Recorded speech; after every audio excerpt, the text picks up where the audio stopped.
চামুন্দির মাঠ পেরিয়ে মাটো গ্রামে বাড়ির নিকটেই এক পুকুরের ধারে ছোট্ট হারু একটা বল নিয়ে খেলা করছিল। গোল! এবার এই সন্ধেবেলায় পুকুর পাড়ে নামতে হবে, কিন্তু বলটা না আনলে মা আমার পিঠে গুরুম গুরুম করে আওয়াজ করবে। যাই যাই বলটা নিয়ে আসি। এই বলে হারু পুকুর পাড়ে নামতে যাবে, আর তখনই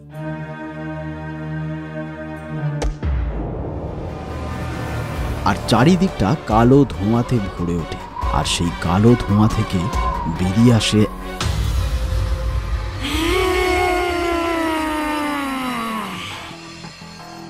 ঘুমটা কে ভাঙালি রে? উফ, কি সুন্দর একটা স্বপ্ন দেখছিলাম। বিয়েটা হবে হবে হবে, যা তার আগের সমস্ত প্রস্তুতিও চলছে, সবে কিনা হাত দুটো ধরবে। আর কে রে? হারু খুব ভয় পেয়ে বলে, আমায় ছেড়ে দাও, আমি কিছু করিনি, আমায় ছেড়ে দাও। মা গো, বাবা গো, বাঁচাও গো। এতদিন পর ঘুম ভেঙে খিদের জ্বালায় আমার পেটটা একেবারে ছটপট ছটপট করছে, তার উপর আবার এই পুচকেটা। যাক যাকে বল, আমি কি এখন তোর কিছু সেবা করতে পারি? ওরে বাবা গো, সেবা করবে বলছে, তার মানে আমাকেই খেয়ে ফেলবে। ও মা গো! হারুর চিৎকার শুনে পাশেই ঘর থেকে হারুর মা বেরিয়ে আসে। আরে বাবা রে, এ তো দেখছি ভারী মুশকিল হলো। আর ডাইনিকে দেখতে পেয়ে, ওরে বাবা রে, ওরে বাবা রে, ও হারু, ও হারু, এ ডাইনিকে কোথায় পেলি রে বাবা? ওরে বাবা রে! এই চুপ, একেবারে চুপ। ও হো, কি মুশকিল কি মুশকিল। আমি তোদেরকে কিছু করব না রে বাবা, আমি হলাম ভালো ডাইনি।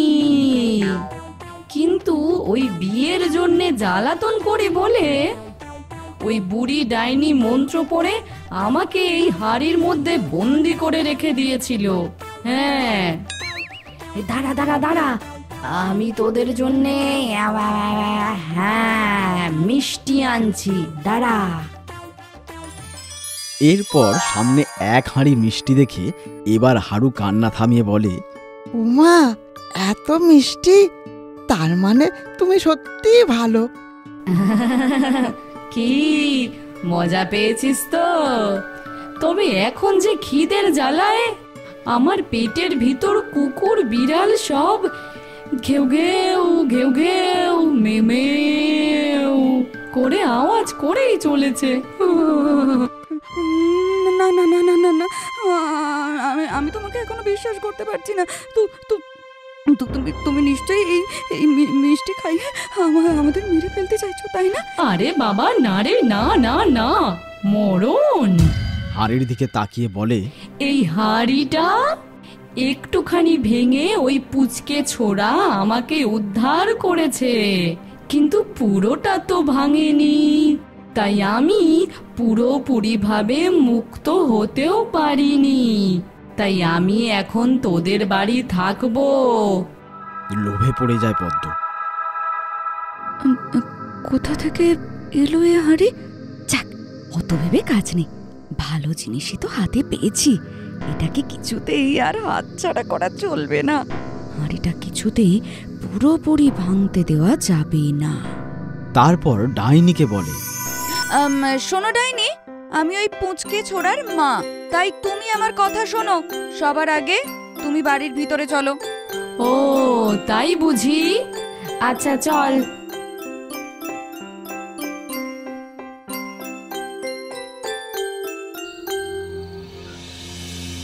এবার আমাদের জন্যে গরম গরম বিরিয়ানি এনে দাও তো। বিরিয়ানি খাবি? সে দিচ্ছি, তবে শোন, আমার খাওয়ার ব্যবস্থা আমি একাই করে নেব, শুধু আমাকে একটু ঘুমাতে দিবি, কারণ ঘুমিয়ে স্বপ্নের মধ্যে এবার বিয়েটা আমার কমপ্লিট করতেই হবে। এই শোন, এক হাঁড়ি তোরা খাবি আর এক হাঁড়ি আমি একা খাবো। এই বলে ডাইনি খেতে থাকে। খাওয়া হয়ে গেলে, ভূত নই, পেতনি নই, আমি একটি ডাইনি। বিয়ে করব, প্রেম করব, আর তো কিছু চাইনি। এখন আমি জমিয়ে ঘুমাই, পাকা দেখা এখনো বাকি। অন্য মেয়ে চলে এলে এই বরটাও দেবে বাকি। ছড়া শুনে হারু হেসে বলে, ও বাবা, এটা আবার কেমন ডাইনি মা, ভারী মজা।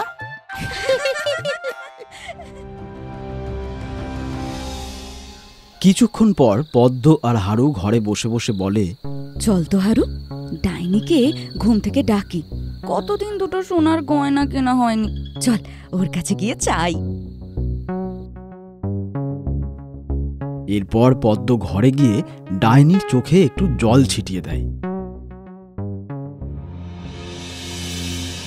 ডাইনি সঙ্গে সঙ্গে একটু ন্যাকা কান্না করে বলে,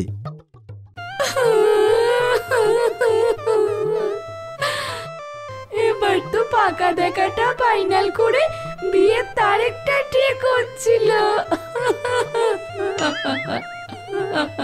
তুমি কি সেই থেকে পাকা দেখা পাকা দেখা পাকা দেখা বলে যাচ্ছ বলো তো? ব্যাপারটা কি বলো তো একটু খুলে। ব্যাপারটা হলো, আজ থেকে বহু বহু বছর আগে আমার বিয়ের দিন ছিল সেটা। সেদিন আমি খুব সেজে গুজে বসেছিলাম আমার বরের আশায়, কিন্তু সারা দিন উপোস করে থাকায় আমার খুব খিদে পেয়ে গিয়েছিল, খুব। আর আমি মিষ্টি খেতে খুব ভালোবাসতাম, তাই চোখের সামনে এক হাঁড়ি রসগোল্লা দেখে তাড়াহুড়ো করে খেতে গিয়ে ওই রসগোল্লার রস আটকিয়ে মরে গিয়ে আমি ডাইনি হয়েছি। আর সেই থেকে আমি রোজ স্বপ্ন দেখি আমার বিয়ে হওয়ার, কিন্তু বিয়েটা আর হচ্ছে কোথায়, দূর। আচ্ছা বুঝেছি, তা যাও তো এখন এক বাক্স সোনার গয়না দাও দেখি। শুনে ডাইনি মনে মনে বলে, ঢং, ওই তো বদন, তার আবার বিজ্ঞাপন। দাদা এক্ষুনি দিচ্ছি। এদিকে বাগানের মধ্যে একটা ঘরে আর এক ডাইনি বুড়ি বলে, কতদিন হয়ে গেল একটু মানুষের মাংস খাইনি। লুটিটা যখন ছিল তাও তো খাওয়ার একটা গতি হতো সময় সময়ে, তবে ওই তো জ্বালা, সব সময় বিয়ে করব বলে এত মাথা খারাপ করে যে বাধ্য হয়ে ওকে ব্রহ্মদৈত্যের গিফট করা হাড়িটাতে বন্দি করতেই হলো। যাই গিয়ে দেখি আশেপাশে কোনো মানুষকে পাওয়া যায় নাকি।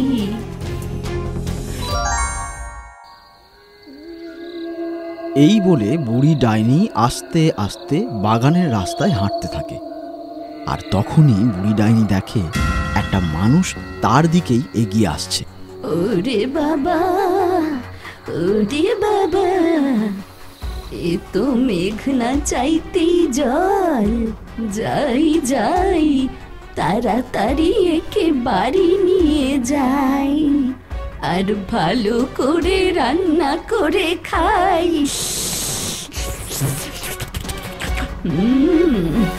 লোকটা বুড়ি ডাইনির একদম সামনে এসে গেলে বলে, এই তো চলে এসেছে, দুদিনের খাবার হয়ে যাবে। তুই কে? এই যে ডাইনি,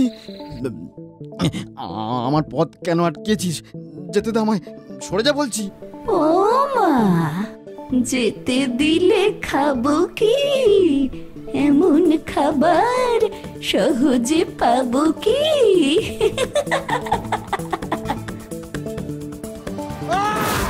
এরপর বুড়ি ডাইনি পলাশকে জাদু শক্তি দিয়ে তার ঘরে নিয়ে গিয়ে বেঁধে রাখে। আমি একটু স্নান করে আসি, তারপর রান্না হবে। ছেড়ে দে ডাইনি, আমায় ছেড়ে দে বলছি। ভালো হবে না কিন্তু, ছেড়ে দে বলছি আমায়।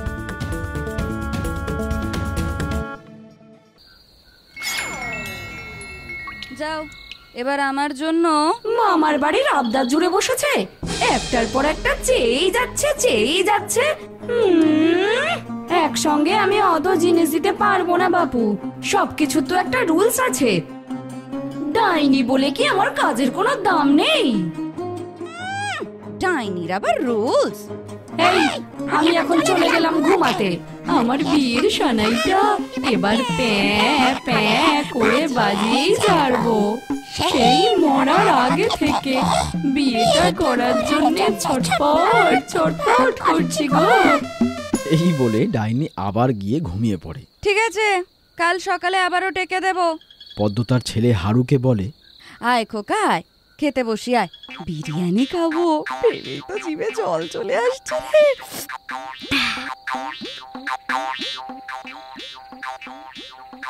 তখনই হারু একধা চুলকিয়ে দাঁড়িয়ে যায় আর বলে, মা, ঘড়ি দেখো, রাত 10টা বেজে গেল। বাবা এখনো বাড়ি এলো না কেন মা? হ্যাঁ, তাই তো, এইসবের চক্করে তো আমি ভুলেই গিয়েছিলাম রে তোর বাবার কথা। তোর বাবা তো সন্ধে 7টার মধ্যে বাড়ি চলে আসে।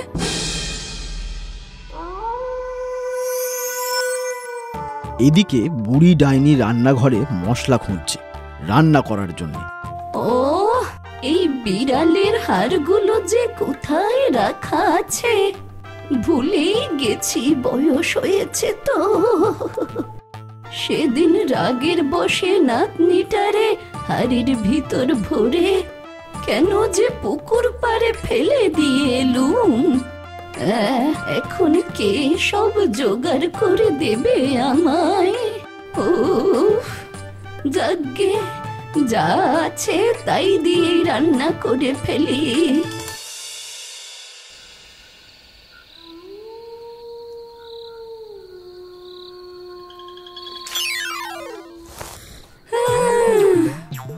হলো না গো, হলো না, আমার বিয়েটা এবারেও হলো না।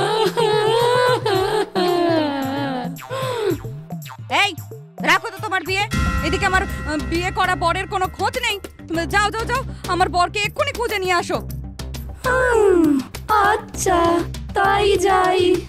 এসে না হয় আবার চেষ্টা করব আমার সেই হারিয়ে যাওয়া বরকে খোঁজার। সেই বুড়ির বাড়ি থেকে ছো করে পলাশকে তুলে নিয়ে আসে একেবারে পলাশের বাড়িতে।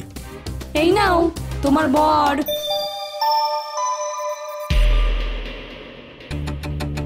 ওদিকে তো বুড়ি ডাইনি রেগে আগুন। এই, কে কে আমার মুখের খাবার নিয়ে চলে গেলি রে?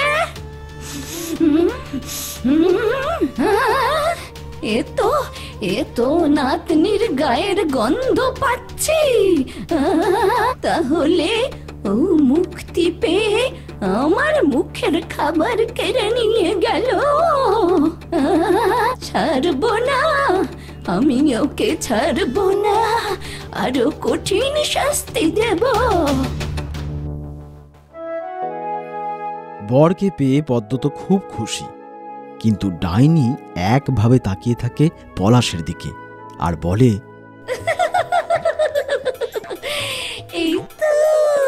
এই তো আমার সেই 100 বছর আগের হারিয়ে যাওয়া বর, পাল বংশ। ওর হাতের ছোঁয়া পেয়ে আমি বুঝে গেছি গো, আমার বর। তোমার বর মানে? হারু মাথা চুলকিয়ে বলে, এই রে, আমরা তো সত্যি পাল বংশ। তার মানে মরে যাওয়ার আগে তোমার আমার বাবার সাথে বিয়ে হচ্ছিল? এই যা, হ্যাঁ রে পুচকে ছোড়া, এবার তো আমি আমার বরকে সঙ্গে নিয়ে যাব রে। হ্যাঁ। পদ্ম ভয় পেয়ে গিয়ে বলে, না না না, না, এটা আমার বর। আমি ওকে কিছুতেই যেতে দেব না। তুমি এখন চলে যাও, চলে যাও, চলে যাও। না না না না না, এত বছর পর আমি খুঁজে পেয়েছি আমার বর। হতে দেব না আর স্বার্থপর আমার বর।